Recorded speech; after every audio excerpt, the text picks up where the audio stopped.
Hey, what's going on, YouTube? Back again for another story time. Talking about another church that I had went to, and this was during the time that me and my family went through a trial. So if this is your first time here, welcome, and if you're a returning visitor, welcome back. Please like, share, and subscribe so you can get more videos like these in the future from my channel. So this was during a time that me and my family was going through a trial, and we were staying at a hotel, and I reached out to this church for some help. And at the beginning, everything just seemed like it was on the up and up. The pastor was very nice about it, invited us to come down to the church. I told him what our situation was and that we were looking for permanent housing, stable housing, and that we was living out of a hotel at the time. And so we came down to his church. So me and one of the kids went down to the church, and the pastor had called us up to the front and requested that the church help us out, and the church did. They helped us out. We didn't get a whole lot, but I appreciate what they did do for us, and it certainly was a blessing. I certainly appreciated it. And this pastor seemed like he was a really nice guy. Um, Seemed to like he sincerely wanted to help us and stuff like that. Come to find out, he also owned some properties nearby the church. So after service, he took me by, I believe it was a couple of the properties that he took us by. One was a house, and then he also showed me that he had an apartment building and stuff like that. So while he was showing us around, he started kind of just telling me things that he perceived about me and my personality. I thought that was pretty cool. Um, I felt like the Lord was showing him some things about me, so I just thought all was well, all was great. And so the tour went pretty well. Kind of see what they had going on, um, and some of the places they were still fixing up and stuff like that. So as we were on our way back to the church, and it was as we were parting ways, I saw something, but wasn't sure what I was seeing. But I thanked him. At this point, I'm like at a distance. He's um, like on the other side of the parking lot, getting ready to go in. I'm getting ready to leave, and I thanked him and everything for the help. And I think I basically told him that I would see him later. But when I say I saw something, I saw a slight look on his face that I wasn't sure how to interpret. Looking back on it now, I think I know what it was. But at the time, it was almost like, I don't know, like just like something bothered him. And it was such a, almost like a unique or weird looking look. I couldn't read it. I couldn't figure out what that was about. So anyway, I stayed in touch with him and his wife and told them, hey, I'm still interested in renting one of the apartments from you. He was supposed to have one of his guys that serve at the church to fix up this apartment, and this is one of the guys. I think he has like a small team of people, but there was this one main guy that he had that was fixing up the places and stuff like that. And that guy was a really nice guy, at least from what I can tell. This guy, and I cannot think of the man's name, but um, yeah, this guy was a really nice guy that he had working on the properties. So every day I was calling to see if it was ready, because staying at a hotel is very expensive, and I was just trying to see, hey, are you guys making any progress? Um, but I just kept feeling like there was this weird friction, like something wasn't right. So I just kept on pressing, and he made it seem like, oh yeah, it'll be ready soon, or just give us a little more time.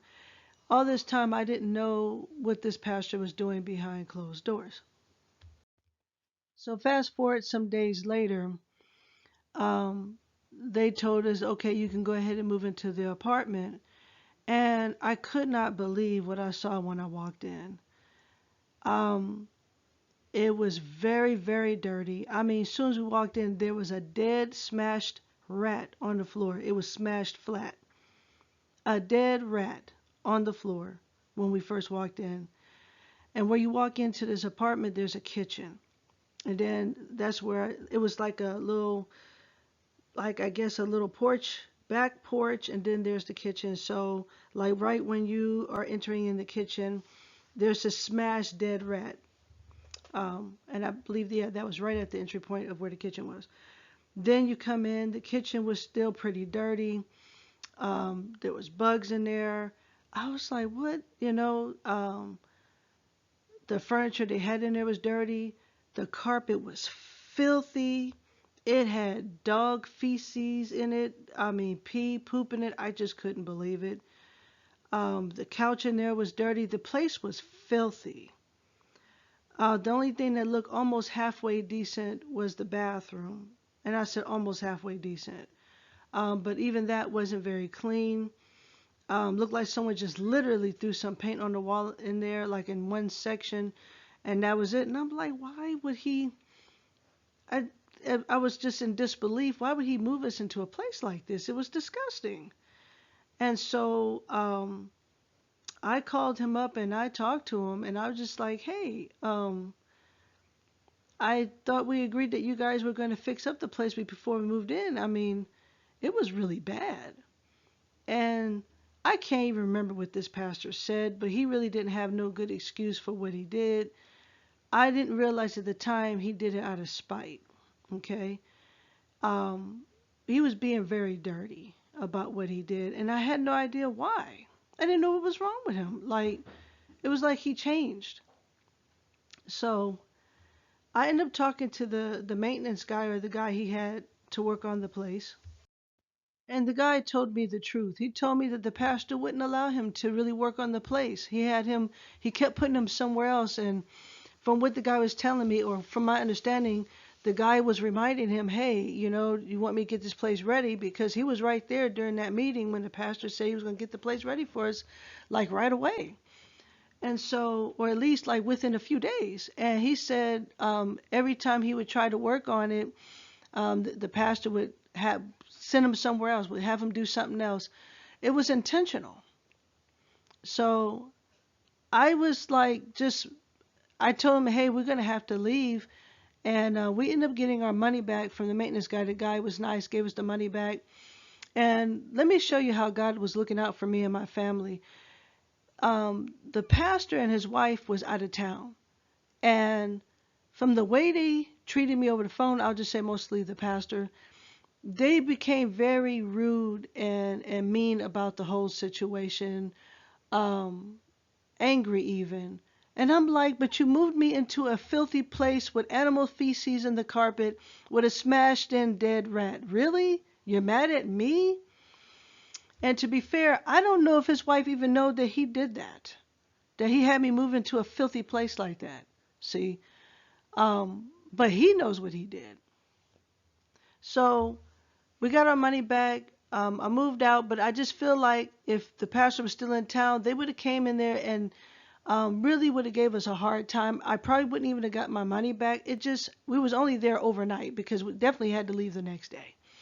It was a mess.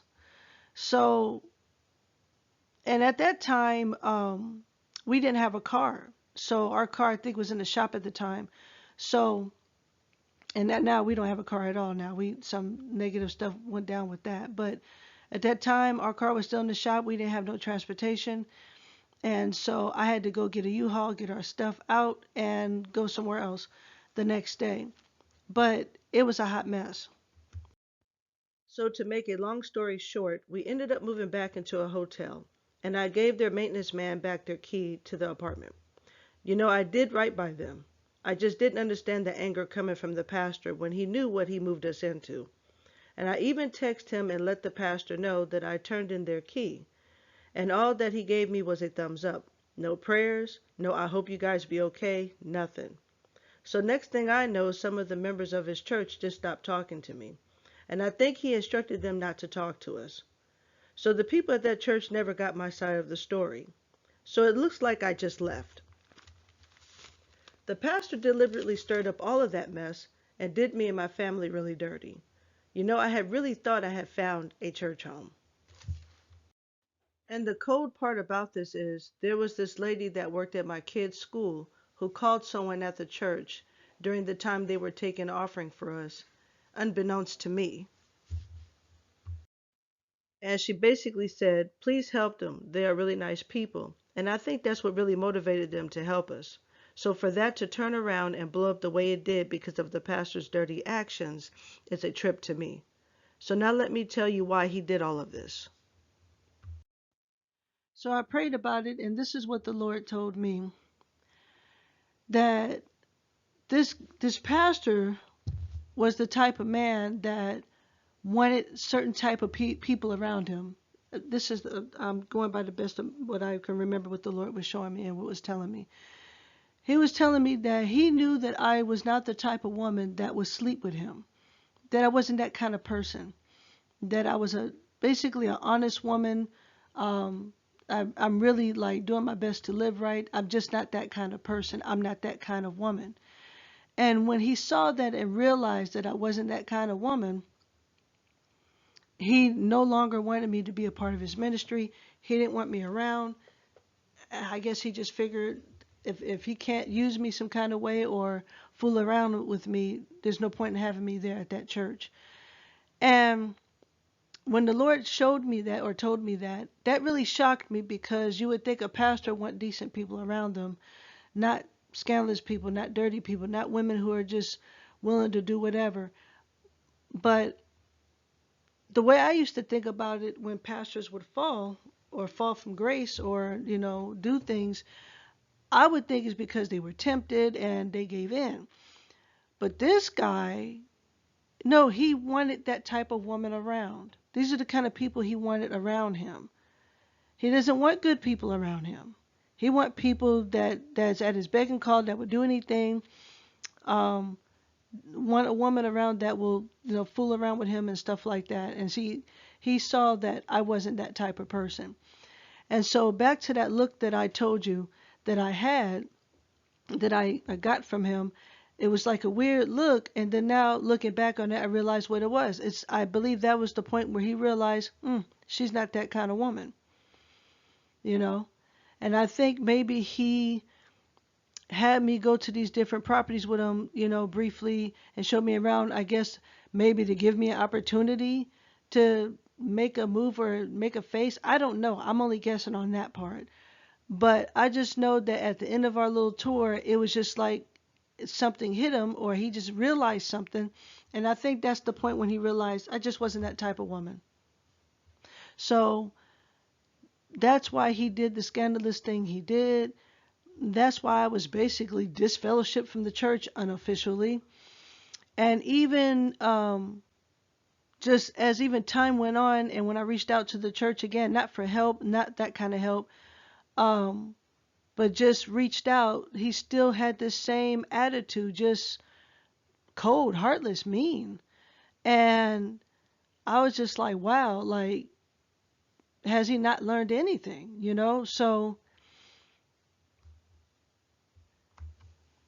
So that's pretty much about it with the story. I do appreciate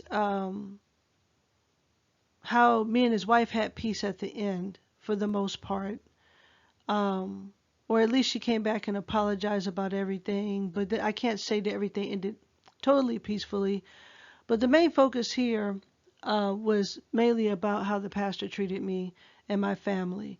And it really opened my eyes to what kind of people, you run into and just in the least expected places. So that's my video. I also want to add that this pastor did this knowing that I am a prophetess. I did tell him pretty early on that I was a prophetess and who I was. And I guess that just didn't seem to make a difference for him. He still treated us the way he did. But anyway, you guys, comment below. Let me know if you've ever been through anything like this and what do you think about this situation. I know I had some surprises myself, just kind of seeing how things unfolded the way it did. It's unfortunate, but that's what happened.